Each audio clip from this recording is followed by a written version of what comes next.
শস্যহীন জনবহুল অঞ্চলের বাসিন্দাদের বেরিয়ে পড়বার ব্যাকুলতা ধোয়াটে আকাশকে পর্যন্ত যেন সদা সন্ত্রস্ত করে রাখে।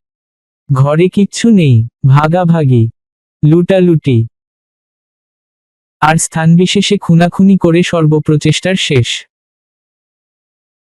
যারা নলি বানিয়ে ভেসে পড়ে, অর্থাৎ জাহাজে চড়ার অনুমতিপত্র নিয়ে ভেসে পড়ে, বা বলা যায় শিক্ষার প্রত্যয়নপত্র নিয়ে ভেসে পড়ে, তাদের দৃষ্টি দিগন্তে আটকায় না। জ্বালাময়ী আশা, ঘরে শূন্য মুখ থোবড়ানো নিরাশা বলে তাতে মাত্রাতিরিক্ত প্রখরতা। দূরে তাকিয়ে যাদের চোখে আশা জ্বলে তাদের আর তর সয় না। দিনমান ক্ষণের সবুর ফাঁসির সামিল, তাই তারা ছোটে। অন্য অঞ্চল থেকে গভীর রাতে যখন ঝিম ধরা রেলগাড়ি সর্পিল গতিতে এসে পৌঁছয় দেশে, তখন হঠাৎ আগাগোড়া তার দীর্ঘ দেহে ঝাঁকুনি লাগে।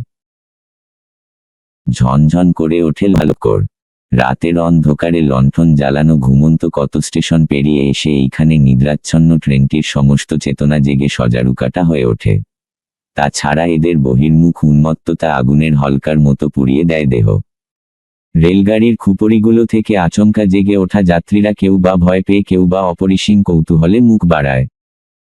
দেখে আবছা অন্ধকারে ছুটোছুটি করতে থাকা লোকদের। কোথায় যাবে তারা?